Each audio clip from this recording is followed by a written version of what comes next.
اس پوری نظم کے اندر میں اور تو کا مکالمہ ہے. میں سے مراد شاعر کی ذات ہے اور تو سے مراد نظم پڑھنے والا ہے. میں اور تو سے پوری قوم بھی مراد لی جا سکتی ہے. تو اس فرق کو مد نظر رکھتے ہوئے تمام اشعار کو سنیے گا. آئیے کلام کی طرف. میں نوائے سوختہ در گلو، تو پریدہ رنگ رمیدہ بو، میں حکایت غم آرزو، تو حدیث ماتم دل بری. یعنی آپ میں نوائے سوختہ در گلو، میری حالت اس ناکام اور عاشق کی سی ہے جو اپنا حال دل بیان کرنے کی طاقت اور استعداد ہی نہیں رکھتا، اور تو مسلسل شکستوں اور مصیبتوں کی وجہ سے اپنی بد نصیبی اور محرومی کا رونا ہی روتا رہتا ہے. مطلب یہ ہے کہ پوری قوم ہی حقیقت سے دور ہو چکی ہے. میرا عیش غم، میرا شہد سم، میری بود ہم نفس عدم، تیرا دل حرم گرد عجم، تیرا دین خریدہ کافری. میرا عیش غم، میرا شہد سم، میری کیفیت یہ ہے کہ مجھے عیش میں کوئی لطف ہی محسوس نہیں ہوتا، اور میری حالت یہ ہے کہ میری خوبی بھی دنیا کو بری نظر آتی ہے. مختصر یہ ہے کہ میرا ہونا بودہم نفس عدم، میرا ہونا یا نہ ہونا دونوں برابر ہیں. اور تیری حالت یہ ہے کہ تیرا دل جو دراصل خانہ کعبہ تھا اور حرم کی طرح تھا، اب وہ نہیں رہا بلکہ وہ کفرستان بن چکا ہے، اور تو نے اپنے ایمان کو کافروں کے ہاتھوں فروخت کر دیا ہے. اگلے شعر میں ارشاد فرمایا، دم زندگی رم زندگی غم زندگی سم زندگی غم رم نہ کر سم غم نہ کھا، یہی ہے شان کلندری. اس شعر میں بڑے خوبصورت الفاظ اقبال نے استعمال فرمائے. اس میں آپ یہ فرمانا چاہ رہے ہیں کہ اے مسلمان، تیری دنیاوی زندگی کو ہمیشگی حاصل نہیں ہے. یہ تو عارضی زندگی ہے اور اس نے ختم ہو جانا ہے. یہ تو چند روزہ زندگی محض کھیل تماشا ہے. اگر تو مرنے کا غم کرے گا تو یہ غم تیرے حق میں زہر بن جائے گا، کیونکہ ہر حال میں انسان نے مرنا ہی ہے. اس لیے زندگی کے گزرنے پر غم نہ کر اور غم کا زہر بھی نہ کھا، بلکہ ہر حال میں اللہ کی رضا پہ راضی ہو جا. کیونکہ مسلمان کا یہی شیوا ہے کہ وہ مشیت ایزدی کے سامنے سر تسلیم خم کر لیتا ہے اور اس مالک کے سامنے اس کی رضا کو ہمیشہ تسلیم کرتا ہے. آگے ارشاد فرمایا، تیری خاک میں ہے اگر شرر، تو خیال فقر و غنا نہ کر، کہ جہاں میں نان شعیر پر ہے مدار قوت حیدری، ہے مدار قوت حیدری. سبحان اللہ. بڑا خوبصورت شعر اقبال نے ارشاد فرمایا اگر تیرے دل کے اندر عشق رسول کی شمع روشن ہو جائے تو پھر تجھے یہ پرواہ نہیں ہونی چاہیے کہ میرے پاس پیسہ، دولت، مال و متاع ہے یا نہیں ہے.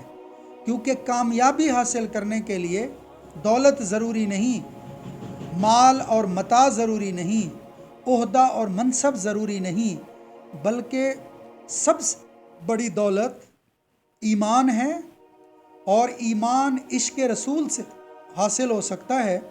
تو عشق رسول اگر تجھے حاصل ہے تو اتنی بڑی قوت تیرے اندر پیدا ہو جائے گی. اور مثال دی قوت حیدری کی کہ حضرت مولا کائنات رضی اللہ عنہ کی سیرت کا اگر مطالعہ کیا جائے تو ہمیں پتہ چلے گا کہ وہ کیا طاقت تھی کہ آپ نے درہ خیبر اپنے بازوؤں کی طاقت سے ہلا کر رکھ دیا. اقبال نے فرمایا کہ وہ طاقت جو ہے وہ توحید کی قوت اور طاقت تھی اور عشق رسول کی قوت تھی. بازو تیرا توحید کی قوت سے قوی ہے، اسلام تیرا دیس ہے تو مستفوی ہے، اور توحید کی وہ قوت عشق سے حاصل ہو سکتی ہے. اگر عشق کی دولت کسی مسلمان کو نصیب ہو جائے تو وہ بڑی سے بڑی طاقت کو زیر کر سکتا ہے. فرمایا بجھی عشق کی آگ اندھیر ہے، مسلمان نہیں راکھ کا ڈھیر ہے. تو یہ عشق کی دولت ہی تھی جس نے تاریخ اسلامی کے اندر مسلمانوں کو ہمیشہ سر بلند رکھا. زیادہ وضاحت نہیں کرنا چاہ رہا، آئیے اگلے شعر کی طرف۔ کوئی ایسی طرز طواف تو مجھے اے چراغ حرم بتا، کہ تیرے پتنگ کو پھر عطا ہو وہی سرشت سمندری۔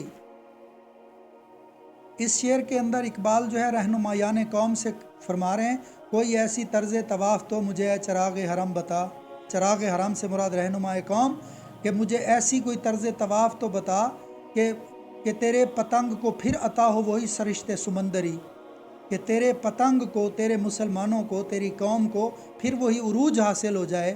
تو وہ تب حاصل ہوگا جب عشق رسول کی دولت ملے گی۔ تو اے رہنمائے قوم، تجھے چاہیے کہ اپنے افراد کو عشق رسول کی نصیحت کر۔ گلائے جفائے وفا نما کے حرم کو اہل حرم سے ہے، کسی بت کدے میں بیاں کروں تو کہے صنم بھی ہری ہری۔ کیا خوبصورت شعر فرمایا۔ اس کی مختصر سی وضاحت یہ ہے کہ آپ مسلمانوں، تم نے اسلام کے ساتھ ایسی بے وفائی کی ہے جو بظاہر تو وفا ہے لیکن دراصل جفا ہے۔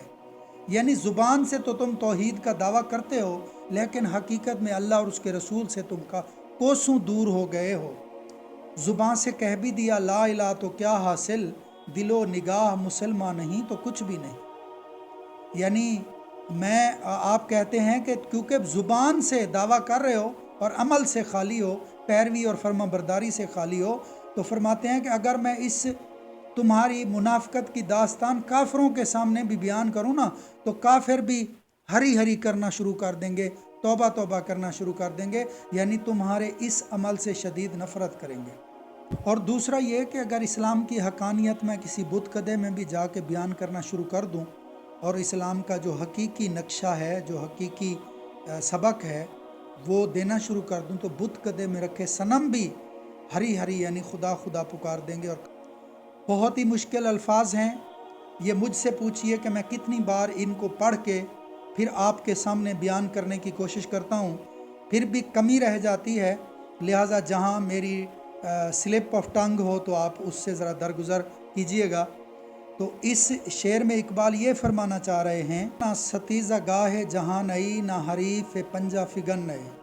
اے مسلمان، اگر تیرے مقابلے پر آج پورا زمانہ تیرے خلاف ہو گیا ہے اور طاغوتی طاقتوں نے متحد ہو کر تیرے خلاف ہرزہ سرائی شروع کر دی ہے، تو تجھے گھبرانا نہیں چاہیے۔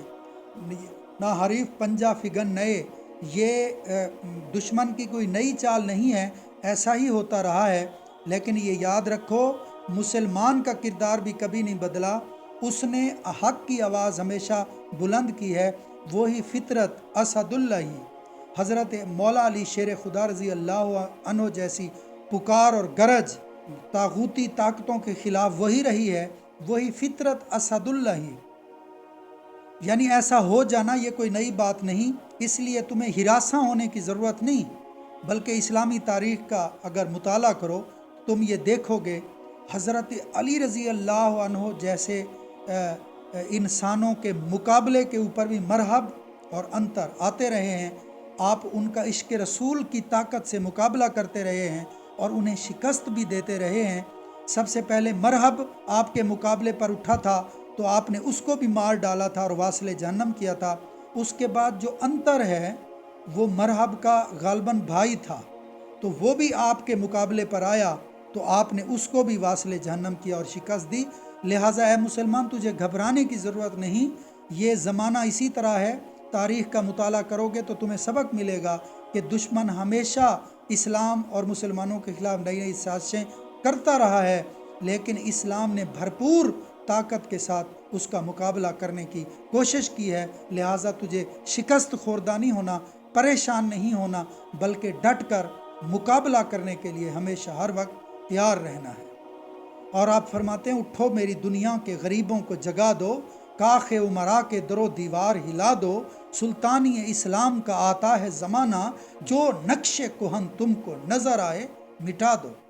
لہٰذا یہ راستے کے روڑے مسلمان کا سفر نہیں روک سکتے، مسلمان کا سفر ہمیشہ سے جاری ہے اور جاری رہے گا، اور کامیابی انشاءاللہ تعالی مسلمانوں کا مقدر ٹھہرے گی۔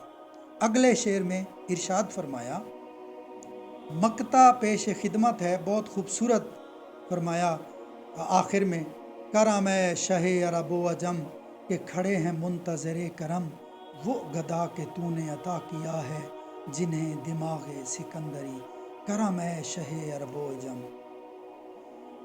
دعائیہ مقطع ارشاد فرمایا، آخر میں دعا کی اور دل سے جو بات نکلتی ہے اثر رکھتی ہے، پر نہیں طاقت پرواز مگر رکھتی ہے۔ آخر میں فرمایا اب اقبال سرکار دو عالم صلی اللہ علیہ وسلم سے مدد طلب کرتے ہیں اور فرماتے ہیں اے آقا کائنات، اے سرور موجودات، اے محمد مصطفیٰ صلی اللہ علیہ وآلہ وسلم، آپ کی نگاہ کرم درکار ہے، آپ کی رحمت کے غلام منتظر کھڑے ہیں، ذرا پردہ اٹھا کر دیکھیے اے خاصان رسول، وقت دعا ہے امت پہ تیری آ کے عجب وقت پڑا ہے، وہ دین جو بڑی شان سے نکلا تھا وطن سے، پردیس میں وہ آج غریب الغربا ہے۔ اے میرے آقا پردہ ہٹائیے، نگاہ کرم کیجئے، غلاموں کی طرف توجہ دیجئے، اپنے مالک سے دست بدعا ہو جائیے اور ہمارے لیے دعا کیجئے۔ سب آپ کے دروازے پر ہم دست بستہ حاضر کھڑے ہیں، سیاہ گیسوؤں والے سیاہ کار ہوں میں، سیاہ گیسوؤں والے سیاہ کار ہوں میں، کرم کرم میرے آقا گناہ گار ہوں میں، کرم کرم میرے آقا گناہ گار ہوں میں۔ رحمت تیری آنکھوں کی طرف دیکھ رہی ہے، رحمت تیری آنکھوں کی طرف دیکھ رہی ہے، محسن تیرے دربار میں چپ چاپ کھڑا ہے۔ یعنی آپ کے سامنے تو بے شک ہم گدا ہیں، لیکن آپ کی نسبت غلامی کی وجہ سے جو تیرے در کے گدا ہیں، خدا کی عزت کی قسم وہ شاہوں کو بھی اپنی خاطر میں نہیں لاتے۔ ویڈیو ذرا طویل ہو گئی، بہت معذرت۔ اس کلام کو آپ لائک کریں، کومنٹ کریں اور زیادہ سے زیادہ شیئر کریں۔ اللہ تعالیٰ میرے کہے گئے الفاظ کو اور آپ کے سنے گئے الفاظ کو اپنی بارگاہ میں مغفرت کا ذریعہ بنائے۔ اگلی کسی ویڈیو میں پھر ملتے ہیں۔ اللہ تعالیٰ ہمیں دنیا اور آخرت کی بھلائیوں سے نوازے۔ والسلام۔